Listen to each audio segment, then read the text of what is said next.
ইন্নাল হামদালিল্লাহ ওয়াসসালাতু ওয়াসসালামু আলা মান লা নাবিয়্যা বা'দা আম্মা বা'দ। আমরা পবিত্র রমাদান মাসে উপনীত হয়েছি। শাহরু রমাদান শাহরুল কোরআন। রমজান মাস আসলে কোরআনের মাস। এই মাসে কোরআন নাজিলের সূত্রপাত হয়। এবং এই মাসের যে একটি পবিত্র রজনী আছে, হাজার রাতের চেয়ে উত্তম, লাইলাতুল কদর। লাইলাতুল কদর থেকে কোরআন নাজিল আল্লাহ পাক শুরু করেন। তো কোরআন পবিত্র কোরআনের পাঠ, পবিত্র কোরআনের মর্ম এবং এর গভীরতা বোঝা এবং এর শিক্ষা নেওয়া প্রতিটি মুসলিমের জন্য অপরিহার্য একটি বিষয়।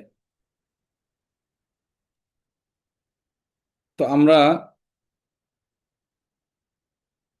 আমাদের মুসলিম ভাই বোনদের জন্য, বিশেষ করে যারা বেসিক আরবি জানে, তাদের জন্য একটি আয়োজন করেছি। সেটি হচ্ছে দারসুল কোরআন। ইনশাআল্লাহ আজকে থেকে শুরু হলো আমাদের দারসুল কোরআন। রমাদানের প্রতিদিন জোহরের নামাজের পরে অল্প সময়ের জন্য এই আয়োজনটি চলবে। অল্প সময়ের জন্য 20 থেকে 30 মিনিট, হয়তোবা মাঝে মাঝে কিছু সময় বাড়তে পারে, তবে স্বাভাবিকভাবে চেষ্টা করা হবে যাতে 20 থেকে 30 মিনিটের মধ্যে আমাদের এই দারসুল কোরআনটি শেষ হয়। তো আমাদের এই দারসুল কোরআনটি, এটা আহ, মানে কোনো তাফসিরের ক্লাস না। আমি শুরুতেই কিছু বিষয় সবার জ্ঞাতার্থে বলতে চাচ্ছি। এটা কোনো তাফসিরের ক্লাস না, এখানে তাফসিরের কোনো আলোচনা হবে না, তাফসির সংক্রান্ত কোনো আলোচনা হবে না। যদি মানে আহ, মুনাসাবাত থাকে ওই রকম, তাহলে হয়তোবা কিছু আলোচনা ওইভাবে আসতে পারে। স্বাভাবিকভাবে আমাদের এই আয়োজনটি যে বিষয়গুলোকে কেন্দ্র করে, সেটা হচ্ছে যে কোরআনের শব্দ এবং আয়াতের বিশ্লেষণ, বাক্যের গঠন, এই বিষয়গুলো নিয়ে আলোচনা করা হবে। তো স্বাভাবিকভাবে যারা বেসিক আরবি জানেন, আশা রাখি তাদের এই বিষয়ে তারা ইস্তেফাদা করতে পারবেন। আমরা প্রতিদিন 1 থেকে 2 দুই আয়াত, এর বেশি যাব না। 1 থেকে 2 আয়াত নিয়ে আমাদের আলোচনা হবে। তো এটা চলতে থাকবে ইনশাল্লাহ রমাদানের শেষ পর্যন্ত, আল্লাহ তাআলার তৌফিকে। তো আমরা সূরাতুল ফাতিহা দিয়ে আমাদের আলোচনাটা শুরু করব। সূরাতুল ফাতিহা। তো আমরা সবাই জানি সূরাতুল ফাতিহা, এটার মাধ্যমে মুসহাফ, মানে আমাদের কোরআন, এই সূরার মাধ্যমে শুরু। যদিও মুসহাফের তারতিবে সূরা ফাতিহা প্রথমে, কিন্তু নাজিলের দিক থেকে সূরাতুল ফাতিহা এটা হচ্ছে পঞ্চম পঞ্চম সূরা নাজিলের দিক থেকে। সর্বপ্রথম যে সূরা নাজিল হয়েছে আমরা জানি সূরাতুল আলাকের প্রথম 5 আয়াত। মানে পূর্ণাঙ্গ সূরা হিসেবে সূরাতুল ফাতিহা হচ্ছে মানে পঞ্চম নাজিলকৃত সূরা। এর আগে আরো 4টি সূরা নাজিল হয়েছে: সূরা আলাক, এরপরে হচ্ছে সূরাতুল কলাম, এরপরে সূরাতুল মুজাম্মিল এবং সূরাতুল মুদ্দাফির। এরপরে পঞ্চম নম্বরে হচ্ছে সূরাতুল ফাতিহা। হুম। তো সূরাতুল ফাতিহা, এটার নামকরণ আসলে ফাতিহা কেন, এটা খুব স্বাভাবিক একটা বিষয়। যে কেন ফাতিহা? আমরা জানি যে ফাতিহ ফাতিহা মানে হচ্ছে মানে উন্মোচনকারী। তো যেহেতু স্বাভাবিকভাবে আমরা এটা বলতে পারি যে, এবং বিভিন্ন তাফসিরে এই বিষয়ে যে আলোচনা আসছে, যে এই সূরার মাধ্যমে আল্লাহ তাআলা পবিত্র কোরআনকে শুরু করেছেন, যেহেতু এটা প্রথম। তো এই জন্য এটার নাম সূরাতুল ফাতিহা। তবে এই সূরার আরো অনেক নাম আছে। ইমাম জালালউদ্দিন সুয়ুতী রাহিমাহুল্লাহ এই সূরার প্রায় 25টি নামের কথা বলেছেন, যে এর প্রায় 25টি নাম আছে। অনেক প্রসিদ্ধ যেই নামগুলো আমরা জানি, একটা হচ্ছে ফাতিহাতুল কিতাব, যেটা প্রসিদ্ধ আমাদের কাছে, সূরাতুল ফাতিহা। এছাড়া উম্মুল কিতাব বলা হয়। এরপরে আসসাবউল মাসানি বলা হয়। আল কোরআনুল আযীম এর নামকরণ করা হয়, উম্মুল কোরআন বলা হয়। তো এগুলো আহ এই যে নামগুলো, যে নামগুলো বললাম, ফাতিহাতুল কিতাব, উম্মুল কিতাব, এরপর হচ্ছে উম্মুল কোরআন, এরপর হচ্ছে আসসাবউল মাসানি, আল কোরআনুল আযীম, এই নামগুলোর কথা হাদিসের মধ্যে আসছে। রসুল সাল্লাল্লাহু আলাইহি সাল্লামের কাছ থেকে বর্ণিত এই নামগুলো। এছাড়াও বিভিন্ন আথার যে আছে, সেখানেও সূরাতুল ফাতিহার অনেক নাম আসলে পাওয়া যায়। এবং আসলে সূরাতুল ফাতিহার একটা বিশেষ বৈশিষ্ট্য হচ্ছে, এটাকে বলা হয় হচ্ছে আল মাকাসিদুল কুল্লিয়া লিল কোরআনিল কারীম। আল মাকাসিদুল কুল্লিয়া। কেন আল মাকাসিদুল কুল্লিয়া বলা হয়? মাকাসিদুল কুল্লিয়া মানে কি?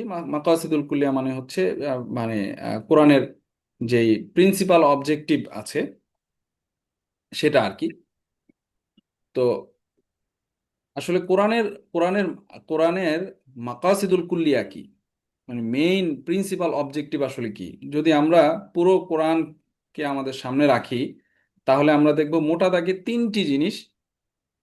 এটা হচ্ছে কোরআনের মাকাসিদ। একটা হচ্ছে তাওহীদ, 2 নম্বর হচ্ছে আখবার, 3 নম্বর হচ্ছে আহকাম। তাওহীদ, আখবার, আর হচ্ছে আহকাম। তাওহীদ মানে আল্লাহ তাআলার একাত্মবাদ।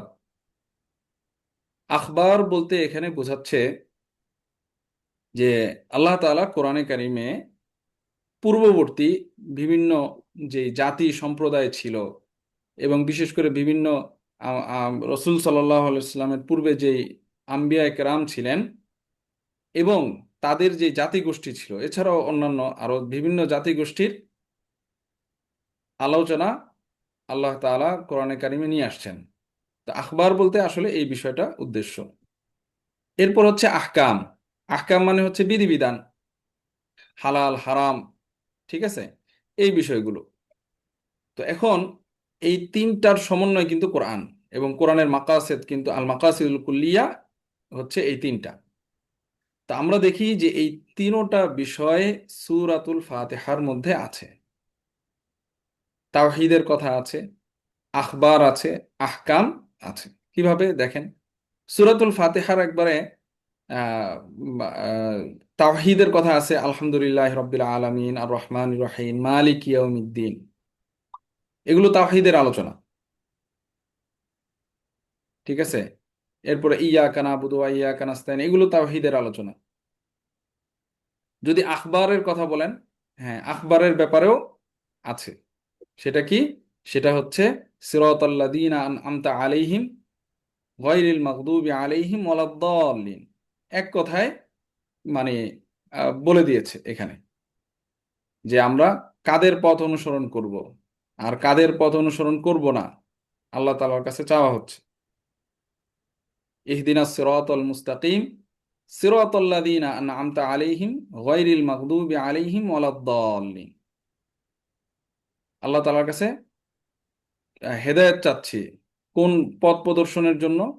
যে যেই পথে কারা চলে গেছে, যাদের উপরে আপনি নেয়ামত দান করেছেন, এবং তাদের পথ নয় যারা গোমরাহী, গায়রিল মাগদুবি আলাইহিম ওয়ালাদ-দাল্লিন। তো এখানে এই এই ছোট্ট বা কথার মধ্যে পূর্ববর্তী যত মানে এই তারিখ আছে, এরপরে পূর্ববর্তী যত জাতি গোষ্ঠী সম্প্রদায় আছে, সব কথা এই ছোট্ট এই কথার মধ্যে চলে আসে। এরপরে যদি আহকামের দিকে তাকাই, তাহলে আহকামের কথাও আছে, যেমন না আবুদুর কথা আছে, ইবাদত করা, এটা আহকামের অন্তর্ভুক্ত। তো এই জন্য সূরাতুল ফাতিহা, সূরাতুল ফাতিহা এই কারণে এটা উম্মুল কিতাব বা উম্মুল কোরআন। কারণ কোরআনের একদম মৌলিক যা কিছু আছে, কোরআনের একবারে মূল সার নির্যাসের কথা সূরাতুল ফাতিহার মধ্যে আল্লাহ তাআলা বলে দিয়েছেন। এই কারণে এই সূরার গুরুত্ব অনেক বেশি। এবং কেমন যেন কোরআনের এটা একটা ভূমিকা। আমরা বিভিন্ন কিতাব যখন পড়ি, কিতাবের মধ্যে শুরুতে ভূমিকা থাকে। ভূমিকার মধ্যে কি থাকে? ভূমিকার মধ্যে ওই কিতাবটার একটা পরিচিতি থাকে, এবং কিতাবটা শুরু করা হয়, কিতাবটার মৌলিক সার নির্যাস ভূমিকার মধ্যে বলা হয়, এবং মানে ওই কিতাবটার পরিচয় দেওয়া হয়। তো এটাও কেমন যেন সূরাতুল ফাতিহাটা এটা কোরআনের একটা ভূমিকা, কোরআনের পরিচয়। এবং কোরআনে আমি কি পাবো সেটা কি সূরাতুল ফাতিহার মধ্যে আমি জানতে পারতেছি। তো এই জন্য সূরাতুল ফাতিহা এটা খুবই গুরুত্বপূর্ণ একটা সূরা। তো আমরা ইনশাআল্লাহ সূরাতুল ফাতিহার আহ, আহ, প্রথম থেকে শুরু করব আমরা। আউযু বিল্লাহি মিনাশ শাইতানির রাজিম, বিসমিল্লাহির রহমানির রহিম, এই দুই আয়াত দিয়ে আজকে শুরু করব। এবং এই দুই আয়াত, সরি আয়াত না, মানে আহ, আহ, কোরআন যে শুরু করা হয় যেই যেটা দিয়ে, একটা হচ্ছে আউযু বিল্লাহ, আরেকটা কি বিসমিল্লাহ। যদিও বিসমিল্লাহ অনেক ইমামদের মতে এটা কোরআনের সূরা ফাতিহার আয়াতের অন্তর্ভুক্ত। যাই হোক, ওই বিষয়ে মানে ফিকহি বিষয়ে আমরা আলোচনা দিকে যাব না। তবে অধিকাংশের মত হচ্ছে বিসমিল্লাহ এটা কোরআনের কোরআনের অংশ, তবে সূরা ফাতিহার না, সূরা ফাতিহার আয়াত নয়। তো আমরা সূরা ফাতিহা শুরু করার আগে আউযু বিল্লাহি মিনাশ শাইতানির রাজিম আর হচ্ছে বিসমিল্লাহির রহমানির রহিম, এই দুই যেই বাক্য আছে, এই দুই বাক্যের আলোচনা দিয়ে শুরু করব ইনশাআল্লাহ।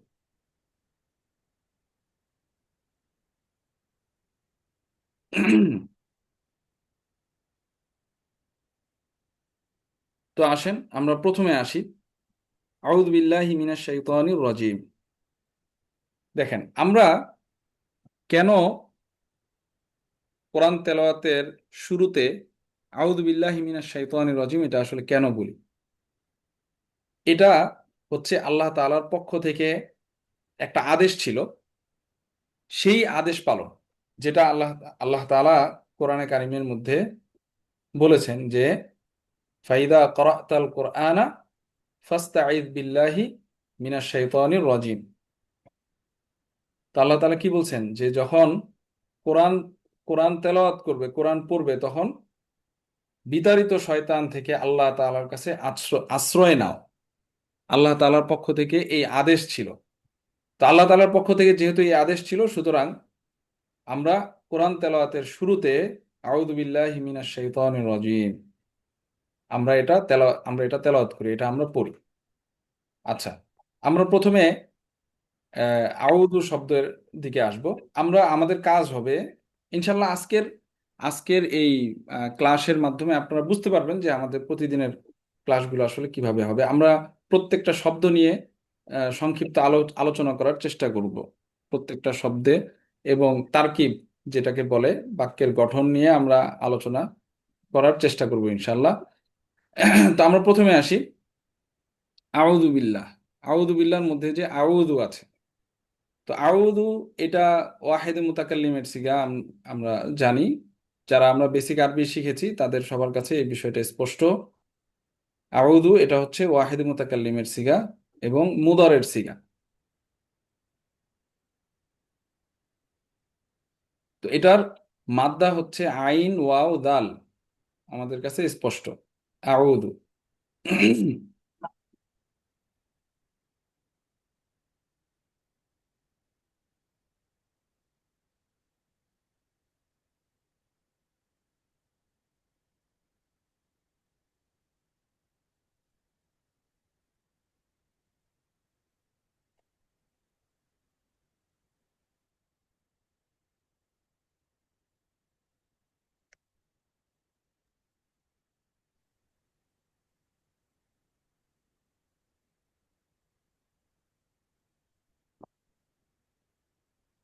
আচ্ছা, দুঃখিত। তো আউযু, আউযু মানে হচ্ছে আসলে আলুযু। আউযু বিল্লাহ মানে হচ্ছে আলুযু বিহি, মানে আমি আল্লাহ তাআলার আশ্রয় নিচ্ছি। আউযু বিল্লাহ, আমি আল্লাহ তাআলার আশ্রয় নিচ্ছি। আচ্ছা, এখানে বাটা হচ্ছে হরফে জর, আমরা সবাই জানি। বা হরফে জরের কারণে আল্লাহ শব্দের শেষে জের আসতেছে, বিল্লাহি। আচ্ছা, আসেন আল্লাহ শব্দ নিয়ে আমরা কিছু কথা বলবো। লফজে আল্লাহ, এই যে আল্লাহ শব্দটা, আমরা জানি যে এসএম তিন প্রকার। একটা হচ্ছে ইসমে জামেদ, ইসমে মুশতাক, আর হচ্ছে ইসমে মাসদার। তো আরবিতে যত শব্দ আছে, বিশেষ করে এসএম, এসএম গুলো এই তিনটার যে কোনো একটা হয়। জামেদ, মুশতাক এবং মাসদার মানে কি আমরা সবাই জানি। জামেদ মানে হচ্ছে যেই শব্দটা সে নিজে কারো কাছ থেকে আসে নাই, এবং তার কাছ থেকেও বা তার থেকেও কোনো শব্দের উৎপত্তি হয় না, এটা হচ্ছে জামেদ। মুশতাক মানে হচ্ছে যে আরেকটা শব্দ থেকে নির্গত হয়েছে, বা যার উৎপত্তি স্থল আরেকটি শব্দ, কিন্তু তার থেকে কোনো শব্দ কি হয় না, নির্গত হয় না, এটা হচ্ছে মুশতাক। আর মাজদার, ইসমুল মাজদার কোনটা? ইসমুল মাজদার হচ্ছে যার থেকে শব্দ কি হয়, নির্গত হয়, কিন্তু সে কারো কাছ থেকে নির্গত হয় নাই। এটা হচ্ছে সংক্ষিপ্তভাবে ইসমের যে তিন প্রকার, সেই তিন প্রকার। এখন আল্লাহ শব্দটা, এটা আসলে কোন প্রকার, এটা নিয়ে বিভিন্ন ধরনের কথা আছে। অনেক উলামা ইকরাম বলেন, মানে যারা ভাষাবিদ, তারা বলেন যে আল্লাহ শব্দটা এটা মুশতাক। এটা মুশতাক মানে অন্য আরেকটা শব্দ থেকে আসছে, এটা অনেকে বলেন। তো কি শব্দ? তারা বলে আলাহা।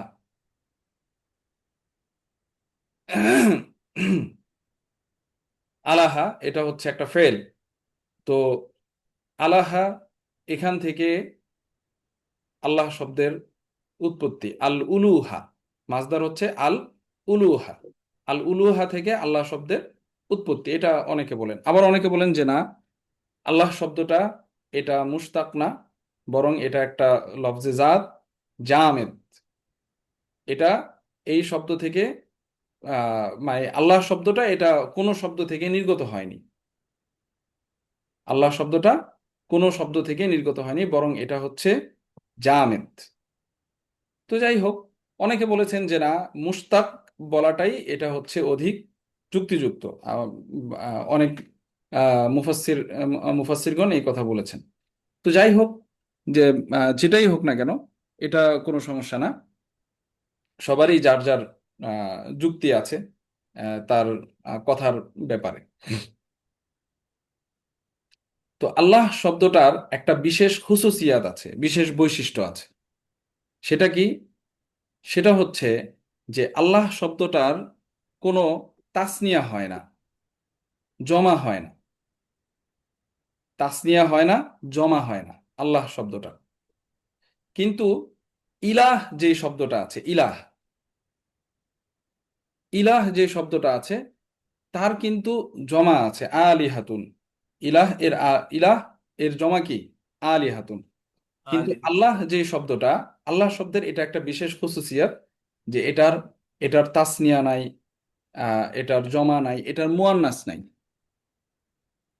এরপরে আরেকটা বিশেষ খুসুসিয়াত হচ্ছে যে আল্লাহ শব্দটা এটা এটা এটা ওয়াসফ হয় না, মানে সিফাত হয় না, বরং অন্যান্য আল্লাহ তাআলার যে গুণবাচক নাম আছে, অলিল্লাহিল আসমাউল হুসনা।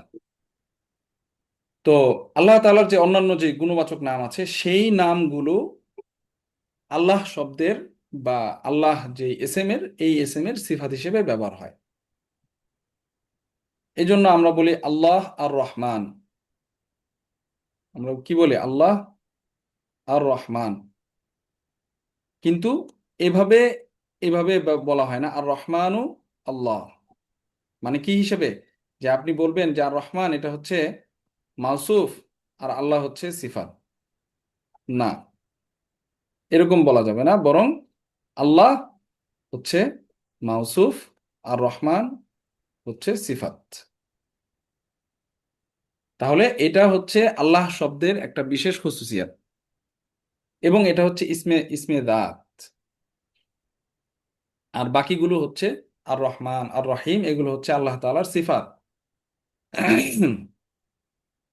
তো এটা আল্লাহ শব্দের একটা বিশেষ খুসুসিয়াত। এরপরে আমরা আসি, এরপরে যে শব্দটা সেটা হচ্ছে মিন। এটা হরফে জ্বর, আমরা সবাই জানি। আচ্ছা, এরপরে আসেন আশ-শাইতান। আউযু বিল্লাহি মিনাশ শাইতান। শাইতান শব্দটার দিকে আমরা সবাই একটু খেয়াল করি। শাইতান এটা একটা মাখলুক। আমরা আমরা যেমন জিন ইনসান মাখলুক, শাইতান যে এটা একটা মাখলুক। এখন এই মাখলুকের কিন্তু একটা নাম আছে, সেই নামটা কি আমরা সবাই জানি, সেটার নাম হচ্ছে ইবলিস। এখন একটা প্রশ্ন, কোরআনের এই বিষয়গুলো যদি আমরা ধরতে পারি বা এই বিষয়গুলো যদি আমরা বুঝতে পারি, তাহলে কোরআনের অলৌকিকত্ব বুঝার আমরা দ্বার প্রান্তে যেতে পারবো। সেটা হচ্ছে যে আল ফুরুকুল লুগাবিয়া, যে এক শব্দের সাথে আরেক শব্দের পার্থক্যটা কি, আল্লাহ তাআলা কেন এখানে এই শব্দটা দিয়েছেন। যেমন আমরা যদি বলি যে আল্লাহ তাআলা কেন শাইতান শব্দটা এখানে দিয়েছেন, ইবলিস কেন বলেন নাই, কারণ তার নাম তো ইবলিস। ইবলিস যার নাম, সে হচ্ছে শয়তান। তো আল্লাহ তাআলা এখানে আউযু বিল্লাহি মিনাশ শাইতানির রাজিম বললেন, মিনাশ শাইতান বললেন, মিনাল ইবলিসির রাজিম, মিন ইবলিসির রাজিম বলেন নাই। মানে ইবলিস শব্দটা যে আল্লাহ তাআলা বলেন নাই, এটার আসলে গুরু রহস্যটা আসলে কি, সিরটা আসলে কোথায়। তো এরকম শব্দের এই আহ, পার্থক্যগুলো যদি আমি বুঝতে পারি, তখন আমার কাছে স্পষ্ট হবে যে আসলে কোরআন, আমরা তো এটা আহ, মানে অনেকটা আহ, মানে তাকলিদি আমাদের বিশ্বাস যে কোরআন এটা আল্লাহ তাআলার পক্ষ থেকে আসছে। কিন্তু কোরআন আল্লাহ তাআলার পক্ষ থেকে আসছে এটার ইয়াকিন যদি আমি আমার দিলে এবং কলবে ইতমিনান যদি আমি চাই, তাহলে আসলে কোরআনের এই বিষয়গুলো নিয়ে আমাদের মানে স্টাডি করা দরকার। যে যত বেশি এই বিষয়গুলো নিয়ে স্টাডি করবে, তার কলবে তত বেশি ইতমিনান আসবে যে কোরআন আল্লাহ তাআলার পক্ষ থেকে আসছে। কারণ প্রত্যেকটা শব্দ, প্রত্যেকটা বাক্যের যে গাঁথুনি, সেই গাঁথুনিগুলো এত সূক্ষ্মাতি সূক্ষ্মভাবে মানে সাজানো, যেটা কোনো মানুষের পক্ষে আসলে সম্ভব না। প্রত্যেকটা শব্দের নিজস্ব একটা আহ অর্থ আছে এবং নিজস্ব একটা গতিপথ আছে।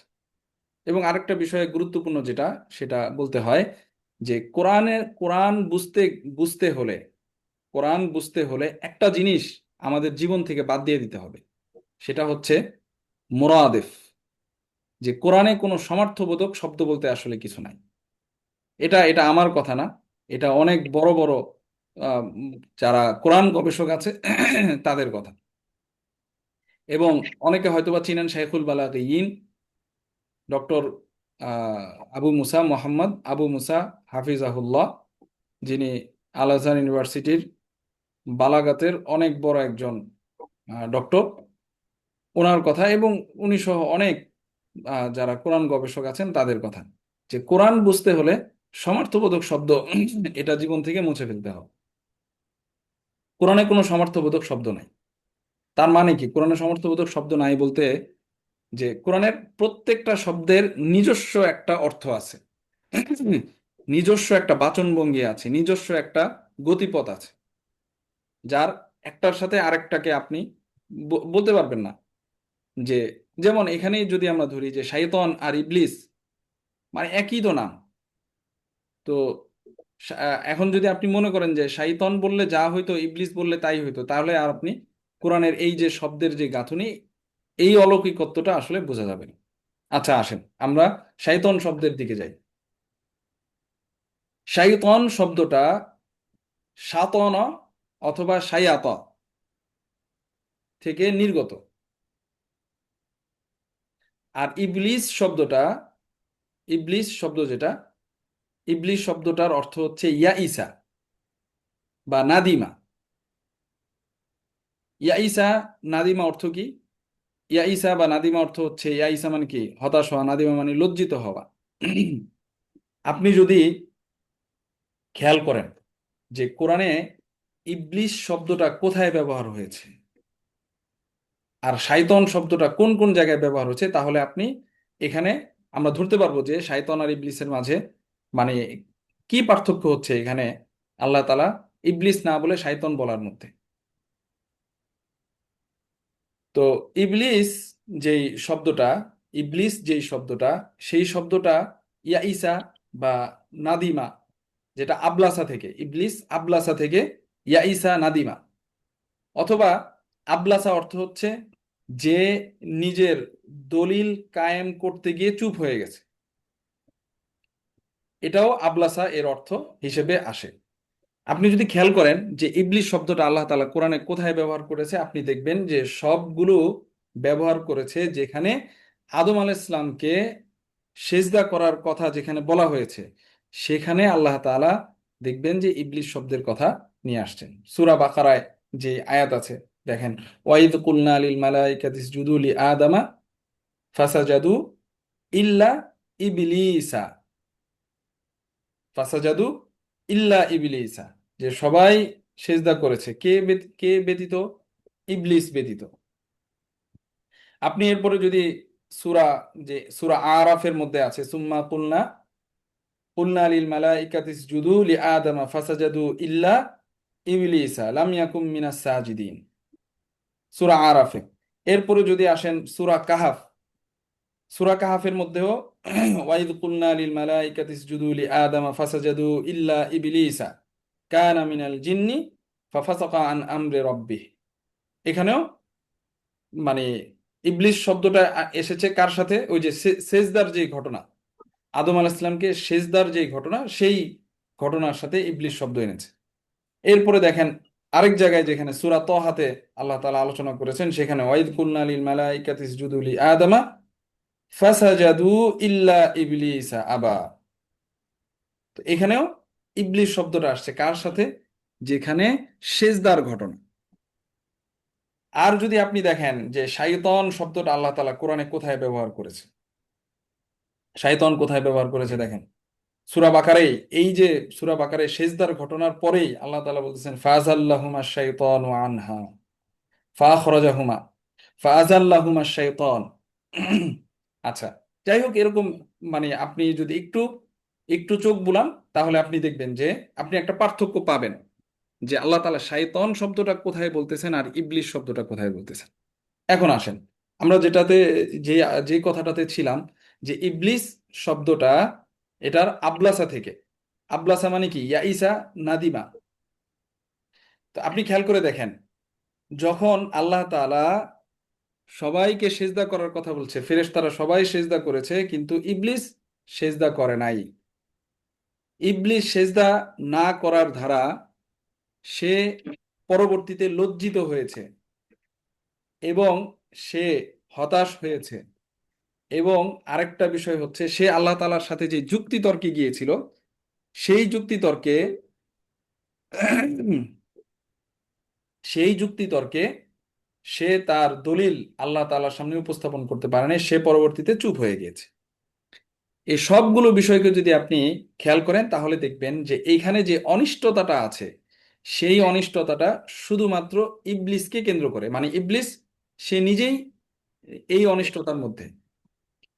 সে সেজদা না করার কারণে তার এই অনিষ্টতাটা অন্যের দিকে ছড়ায় নাই, বরং এটার যেই ওয়াবাল, এটার যে আপদ বিপদ, এটার যা কিছু আছে এটা তাকে কেন্দ্র করে।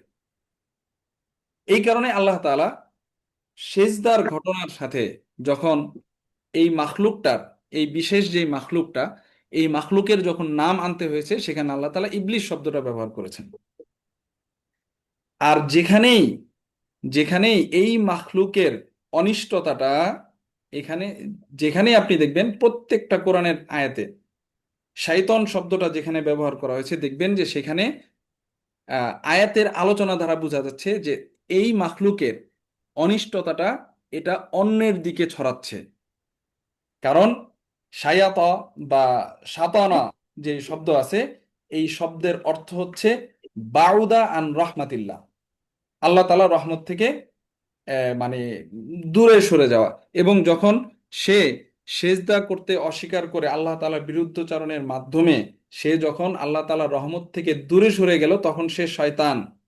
এবং সে তার সে পরবর্তীতে কি করেছে? সে পরবর্তীতে মানুষদেরকে আল্লাহ তাআলার পথ থেকে খারাপ যে পথ আছে সেই পথে কুমন্ত্রণা সে দিতে থাকে। তো যার কারণে তখন থেকে তার যে অনিষ্টতা আছে, সেই অনিষ্টতা তার যে অনিষ্টতা সেই অনিষ্টতাটা অন্যের মধ্যে ছড়িয়ে যাচ্ছে। তো ওই প্রত্যেকটা জায়গাতে আল্লাহ তাআলা শাইতান শব্দটা উল্লেখ করেছেন। যেমন এই সূরা বাকারার ফাজাল্লাহুমা শাইতানু আনহা। তো সে কুমন্ত্রণার মাধ্যমে, ধোঁকার মাধ্যমে আদম আলাইহিস সালাম এবং বিবি হাওয়া আলাইহিস সালাম কে কি করেছে? ফাজাল্লাহুমা শাইতানু আনহা ফাআখরাজাহুমা, জান্নাত থেকে বের করেছে তার অনিষ্টতার কারণে, তার অনিষ্টতার মাধ্যমে এই কাজটা হয়েছে। তো এইখানে আল্লাহ তাআলা শাইতান শব্দ এনেছেন। এবং যেখানে ওয়াসওয়াসার কথা এসেছে দেখবেন যে ওইখানে আল্লাহ তাআলা শাইতান শব্দ এনেছেন, যেমন ফাওয়াসওয়াসা ইলাইহি শাইতান, কোরআনের আয়াত ফাওয়াসওয়াসা ইলাইহি শাইতান। তো যেখানেই মানে তার অনিষ্টতাটা অন্যের দিকে যাচ্ছে সেখানে আল্লাহ তাআলা শাইতান শব্দটা বলেছেন। আর যেখানে তার অনিষ্টতা তার নিজেকে আবর্তিত করতেছে সেখানে আল্লাহ তাআলা ইবলিস শব্দটা বলেছেন। তো এখন আপনি আপনি এখন খেয়াল করে দেখেন যে আউযু বিল্লাহি মিনাশ শাইতানির রাজিম, এখানে কোন শব্দটা মানে উপযুক্ত? এখানে শাইতান শব্দটা উপযুক্ত, কারণ আমি শয়তানের যে অনিষ্টতা আছে, যেই অনিষ্টতার মাধ্যমে সে কি করে? অন্যকে কুমন্ত্রণায় ফেলে। যে আমি যখন কোনো ভালো কাজ শুরু করব, বা আল্লাহ তাআলা যেটা কোরআনে বলেছেন যে ফাস্তাঈয বিল্লাহি মিনাশ শাইতানির রাজিম, কেন বলেছেন? কারণ তুমি যখন কোরআন তেলাওয়াত করতে যাবে তখন শয়তান তোমাকে কি করবে? তোমাকে তার অনিষ্টতা, তার যে অনিষ্টতা আছে সেই অনিষ্টতার মাধ্যমে তোমাকে প্ররোচিত করবে, তোমাকে কুমন্ত্রণা দিবে। সুতরাং এই জন্য কি, এই শয়তান থেকে আল্লাহ তাআলার কাছে তুমি কি চাও? আশ্রয় চাও। তো যার কারণে এখানে শাইতান শব্দটা দ্বারা আমরা বুঝতে পারতেছি যে এই শব্দটা সম্পূর্ণ কি, এখানে যেই উদ্দেশ্য সেই উদ্দেশ্যের সাথে সম্পূর্ণরূপে মানে মুআফেক এবং উপযুক্ত। এটার দ্বারা আমরা বুঝতে পারি যে এখানে আল্লাহ তাআলা কোরআন যে আল্লাহ তাআলার পক্ষ থেকে যে এই সূক্ষ্ম বিষয়গুলোকেও কি এখানে আমরা দেখতে পাচ্ছি বা খেয়াল করা হচ্ছে, একেবারে সূক্ষ্ম বিষয়গুলো।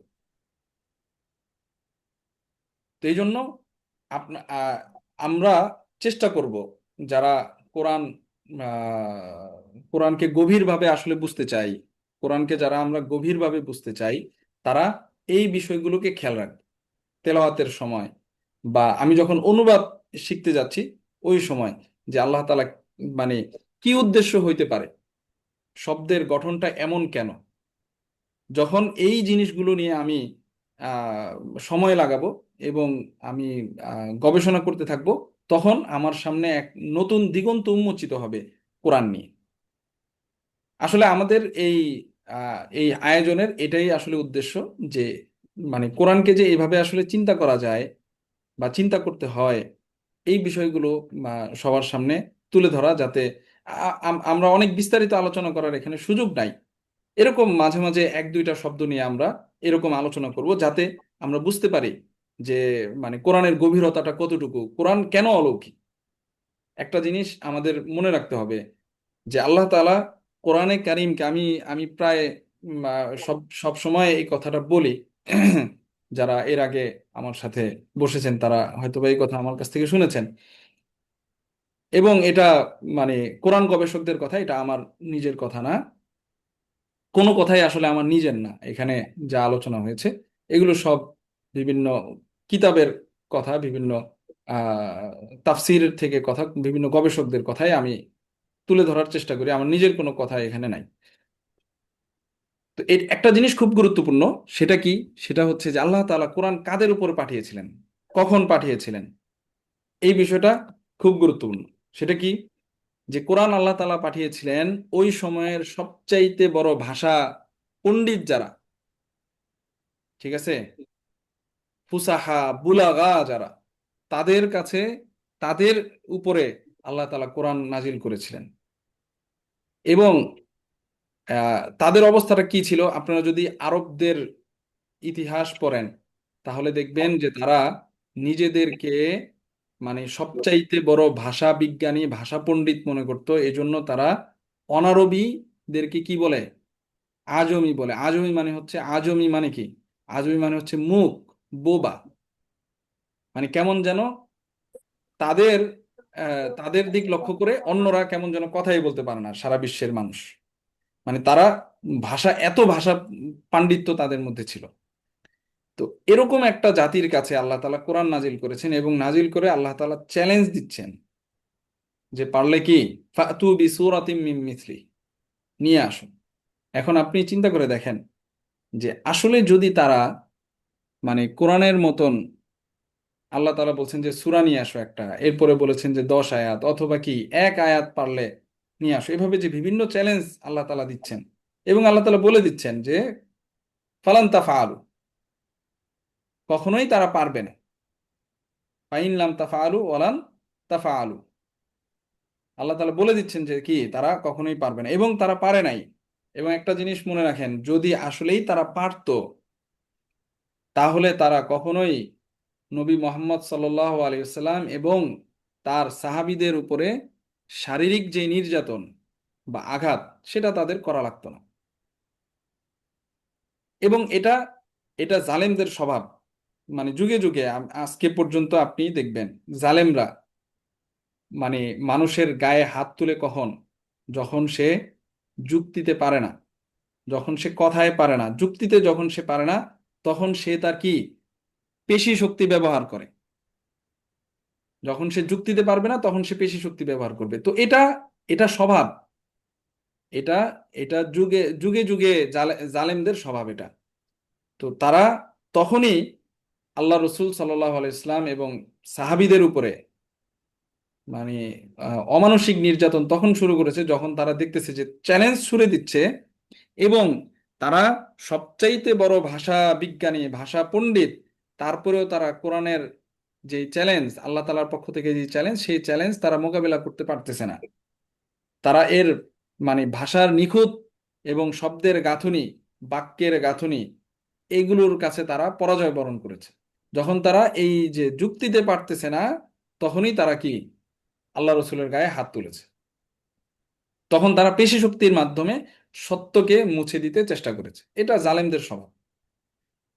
তো তাহলে তাহলে তাহলে আমাদের আসলে বোঝা উচিত যে কোরআনের শব্দ এবং কোরআনের যেই শব্দের গাঁথুনি, বাক্যের গাঁথুনি, এটা কোন পর্যায়ের, এবং এটা যে আল্লাহ তাআলার পক্ষ থেকে, তাতে কোনো কি নাই, সন্দেহ নাই। যদি আমি এভাবে আসলে চিন্তা করি, কোরআনের দুইটা দিক আছে, অলৌকিকত্বের দুইটা দিক আছে। একটা হচ্ছে এজাজ ইলমি, আরেকটা হচ্ছে এজাজ বালাগি।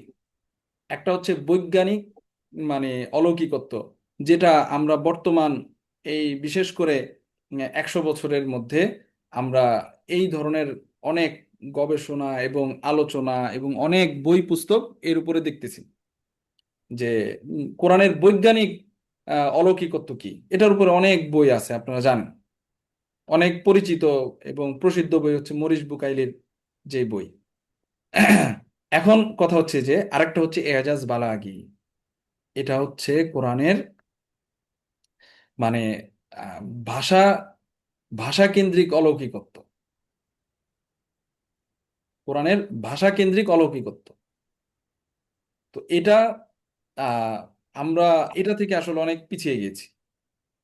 তো এ- আমরা যদি ওই জায়গায় আসলে যেতে চাই, কোরআনের এই যে ভাষা কেন্দ্রিক যে অলৌকিকত্ব আছে, এটা বুঝলে তখন আসলে আমাদের কাছে বুঝে আসবে যে কেন আরবের লোকেরা বা আরবের সেই ভাষা সাহিত্যিক যারা ছিল, এত বড় বড় পণ্ডিত, তারা কেন আসলে কোরআনের চ্যালেঞ্জ মোকাবেলা করতে পারেনি, এবং এখনো পর্যন্ত কেউ কোরআনের এই চ্যালেঞ্জ কেন মোকাবেলা করতে পারেনি।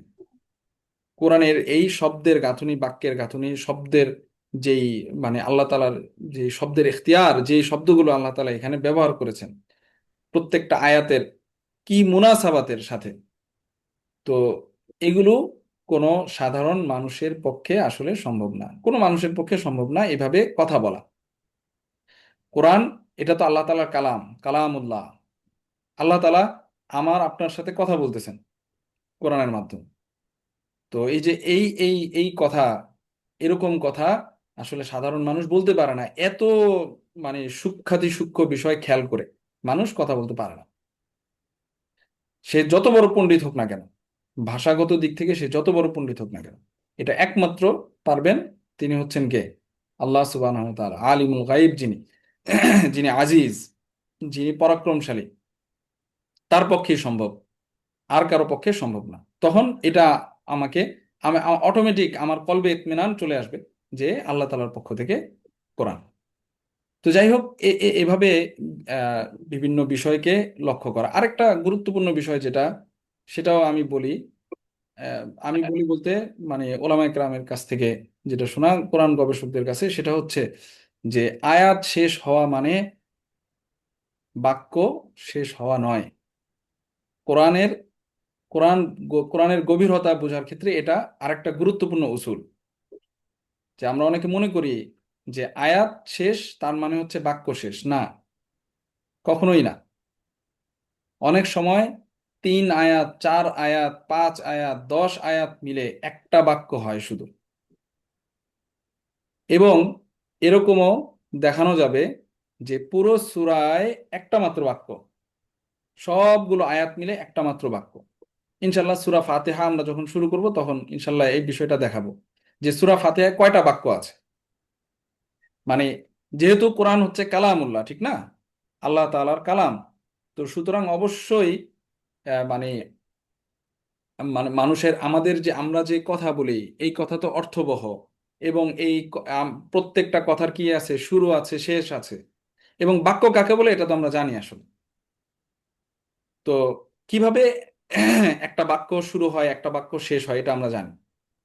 তো এখন আমাদের ওই জিনিসগুলো আসলে, যদি আমি এইভাবে কোরআনকে দেখি, এবং কোরআনকে যদি আমি এইভাবে তেলাওয়াত করার চেষ্টা করি, বা এইভাবে যদি বোঝার চেষ্টা করি, আমি যদি আমি যদি আলাদা করতে পারি যে আল্লাহ তাআলার কোন কথাটা কোথা থেকে শুরু হয়ে কোথায় শেষ হয়েছে, তাহলে আরো বেশি কোরআনের গভীরতার মধ্যে মানে আমি যেতে পারবো। আমার তাদাব্বুর আরো আহ পোক্তভাবে, মজবুত ভাবে হবে। যে আমি যদি ধরতে পারি যে আলহামদুলিল্লাহ রব্বিল আলামিন, একটা বাক্য শুরু হচ্ছে, একটা কথা শুরু হচ্ছে, আল্লাহ তাআলার কালাম শুরু হচ্ছে, এই কালামটা কোথায় গিয়ে শেষ হলো, এর পরের কালামটা আবার কোত্থেকে শুরু হচ্ছে, ঠিক আছে, এবং এরপরে হচ্ছে এক কালামের সাথে আরেক কালামের মুনাসাবাতটা কি, কি সম্পর্ক, বা এক আয়াতের সাথে আরেক আয়াতের কি সম্পর্ক, এটা এটা যদি আমি আহ বুঝতে পারি, তখন কোরআনের গভীরতার দিকে আমি আরো বেশি, আরো গভীরে চলে যাব কোরআন।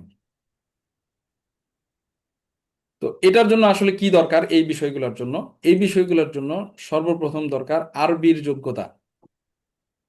আরবির যোগ্যতা সবার আগে দরকার।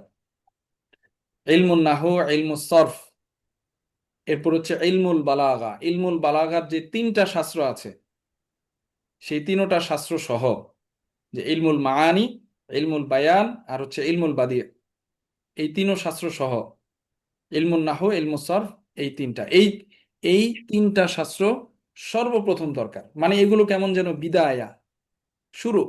যে কোরআনের তাদাব্বুর করতে চায়, যে কোরআনের গভীরতায় ঢুকতে চায়, তার প্রথম হাতিয়ার হচ্ছে নাহু, সরফ, বালাগা।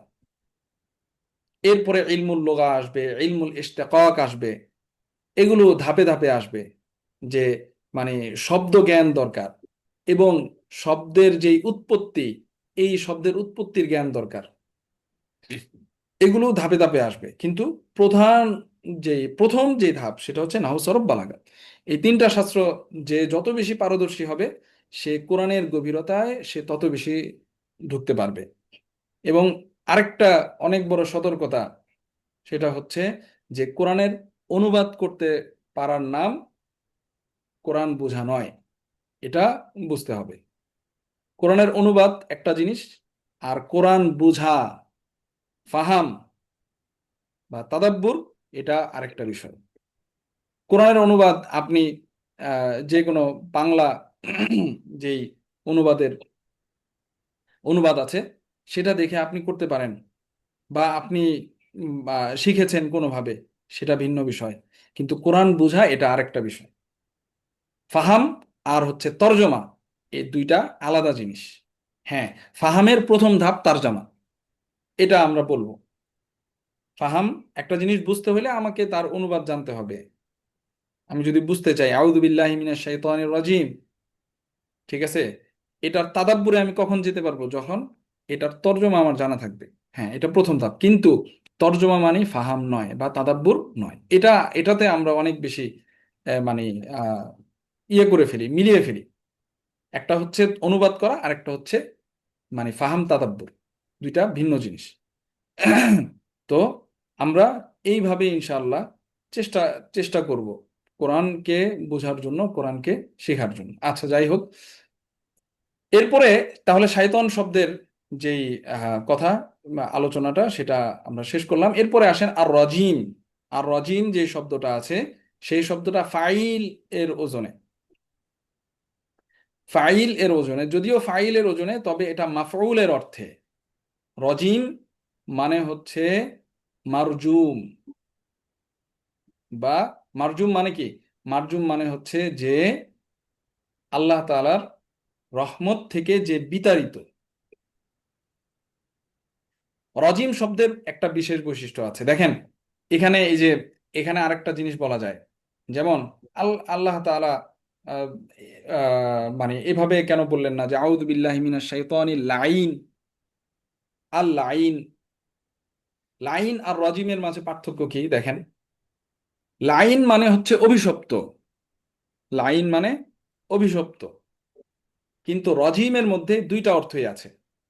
রজিমের মধ্যে অভিশপ্ত কি বলে, লাইন অর্থ আছে, আবার রজিম অর্থ বিতাড়িত অর্থ আছে। তাহলে দুইটা অর্থই রজিমের মধ্যে আছে, এই কারণে এটা কি, এই শব্দটা অনেক বেশি এখানে উপযুক্ত। যেই উদ্দেশ্যে আল্লাহ তাআলা এই আউযু বিল্লাহি মিনাশ শাইতানির রাজিম এই এই আয়াতটাকে দিয়েছেন। তো এই কারণে রজিম শব্দটা কি, লাইন থেকেও, এই যে পার্থক্যটা যদি আমি জানতে পারি, তখন না আমার কাছে, আমি যদি আমি যদি এটা বুঝতে পারি যে আল্লাহ তাআলা রজিম শব্দটা কেন দিয়েছেন লাইন না দিয়ে, বা এই ধরনের আরো যে শব্দ আছে সেগুলো কেন দেন নাই, যখন এটা আমি বুঝতে পারবো, তখন কিন্তু আমার কলবে একটা ইতমিনান আসবে যে হ্যাঁ, কোরআন আল্লাহ তাআলার পক্ষ থেকে।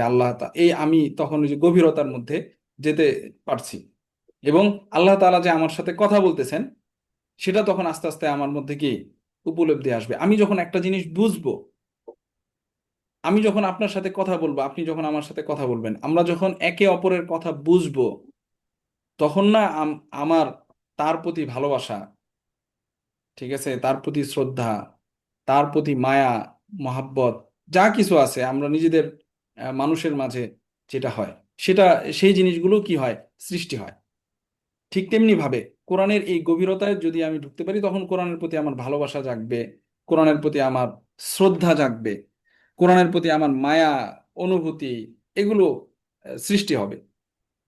আচ্ছা, তো রাজিম শব্দটা এটা হচ্ছে ফাইলের ওজনে, তবে এখানে এটা মাফউলের অর্থে, অর্থাৎ যে বিতাড়িত, আল্লাহ তাআলার রহমত থেকে যে বিতাড়িত। এবং তার সাথে সাথে রাজিমের মধ্যে আরেকটা অর্থ আছে, সেটা কি, অভিশপ্ত। তাহলে এখন আসেন আমরা আউযু বিল্লাহি মিনাশ শাইতানির রাজিম, যদি, আশা করি তারকিব অনেকেই বুঝে ফেলেছেন। আউযু এটা হচ্ছে ফেল, বা হরফে জ্বর, আল্লাহ শব্দটা কি, মাজরুর, হরফে জর মাজরুর, এটা কার সাথে মুতাআল্লাক? তার পূর্বে যে ফেল আছে আউযু, এই ফেলের সাথে মুতাআল্লাক হবে। আর মিন, এটাও হরফে জর। আর শাইতান আর রাজিম মাজরুর। আর শাইতান আর রাজিম, শাইতান মাউসুফ আর রাজিম কি সিফাত, মাউসুফ সিফাত মিলে মিন হরফে জরের সাথে মাজরুর, জার মাজরুর, মুতাআল্লাক কার সাথে? আউযু ফেলের সাথে। আচ্ছা, তাহলে একটা পূর্ণ বাক্য হলো ফেল আউযু। এই ফেলের ভিতরে যে আনা দমির আছে সেটা কি ফাইল। তাহলে ফেল ফাইল আর হচ্ছে কি বিল্লাহি এবং মিনাশ শাইতানির রাজিম যে মুতাআল্লাক মিলে জুমলায় ফেলিয়া হয়ে একটা বাক্য হলো। তো এটার অর্থ কি? আউযু, আমি আশ্রয় নিচ্ছি। আউযু বিল্লাহি, আমি আল্লাহর কাছে আশ্রয় নিচ্ছি। মিনাশ শাইতানির রাজিম, বিতাড়িত শয়তান থেকে। বিতাড়িত শয়তান থেকে, ওই যে আল্লাহ তাআলা বলেছিল যে ফাস্তাঈদ বিল্লাহি মিনাশ শাইতানির রাজিম, যে বিতাড়িত শয়তান থেকে আল্লাহ তাআলার কাছে কি চাও? আশ্রয় চাও বা পানাহ চাও। আর আমি আউযু বিল্লাহি মিনাশ শাইতানির রাজিম, এটার মাধ্যমে কি আল্লাহ তাআলার কাছে আশ্রয় নিচ্ছি। যে আল্লাহ, আমি বিতাড়িত শয়তান থেকে আপনার কাছে আশ্রয় নিচ্ছি। আপনি আমাকে আশ্রয় নিতে বলেছেন, আপনার সেই আমর, আপনার সেই আদেশ আমি কি পালন করছি। আউযু বিল্লাহি মিনাশ শাইতানির রাজিম। আচ্ছা, তাহলে আমরা এই আউযু বিল্লাহি মিনাশ শাইতানির রাজিম এর কথা শেষ করলাম ইনশাল্লাহ। আজকে এখানে শেষ করছি। যেহেতু আমরা বলেছি যে মানে প্রতিদিন 20 থেকে 30 মিনিট, এর আজকে হয়তো বা একটু বেশি হয়ে গেছে। তো চেষ্টা করা হবে আধা ঘন্টার মধ্যে শেষ করার জন্য। মাঝে মাঝে হয়তো বা কিছু সময় বেশি হতে পারে। আজকে এখানেই শেষ করছি ইনশাল্লাহ। আগামীকাল বিসমিল্লাহির রহমানির রহিম নিয়ে আমরা আলোচনা করব। তার সাথে যদি সুযোগ হয় তাহলে আলহামদুলিল্লাহ রব্বিল আলামিন এই আয়াত নিয়ে আলোচনা করব। তো সবার কাছে দোয়া চাই। আপনারাও চাইলে আহ, আহ, একটু মোতালা করে আসতে পারেন, একটু দেখে আসলেন, বিশেষ করে তারকিবটা দেখে আসলেন। যারা আরবি জানেন, বেসিক আরবি যারা জানেন, আসলে এটার মাধ্যমে হবে কি, আমরা যারা নাহু সরফ পড়েছি বা মোটামুটি আরবি জানি, তাদের একটা প্রয়োগমূলক, এটা আমরা বলতে পারি যে এটা একটা প্রয়োগমূলক দার্স কোরআনের আয়াতের উপরে। যদিও মানে ধরেন যে এক আয়াত শিখলাম, এক আয়াত পড়লাম, কিন্তু দেখেন, যদি আমি রমজানের 30 দিন অল্প সময়ের জন্য আধা ঘন্টার জন্য যদি আমি সময় দেই, তাহলে রমজান শেষে হয়তো বা দেখা যাবে 30 থেকে 50 আয়াত আমার শেখা হয়ে যাবে এভাবে। তো যখন আমি এটা শিখে ফেলবো, এই 30 আয়াত 40 আয়াতের মাধ্যমে যে কোরআনের আয়াতের বিশ্লেষণ কিভাবে করতে হয়, ঠিক আছে, শব্দের বিশ্লেষণ কিভাবে করতে হয়, 30 40 আয়াতের মধ্যে যদি আমার এই প্র্যাকটিসটা হয়, তাহলে ইনশাল্লাহ আশা রাখি আমি নিজে নিজে পরবর্তীতে চলতে পারবো। তা আপনারা আহ আহ আশা রাখি যে প্রতিদিন আমাদের এই আয়োজনের সাথে যুক্ত থাকবেন এবং নিজের পরিচিত যারা আছে তাদের কাছেও ছড়িয়ে দিবেন, যারা এই ধরনের দার্সের সাথে যুক্ত হতে চায় বা এই ধরনের আলোচনার সাথে যুক্ত হতে চায়। তাদের কাছেও আপনারা এই আমাদের প্রতিষ্ঠানের পক্ষ থেকে শাইবানী ইনস্টিটিউট, শাইবানী ইনস্টিটিউটের এই আহ, রমাদানের যে হাদিয়া এবং দারসুল কোরআনের যে দাওয়াত, সেই দাওয়াত ইনশাল্লাহ সকলের মাঝে ছড়িয়ে দিবেন আশা রাখি। এই বলে আজকের আমাদের দারসুল কোরআন এখানে শেষ করছি। ওমা আলাইনা ইল্লাল বালাগ। আসসালামু আলাইকুম রহমতুল্লাহি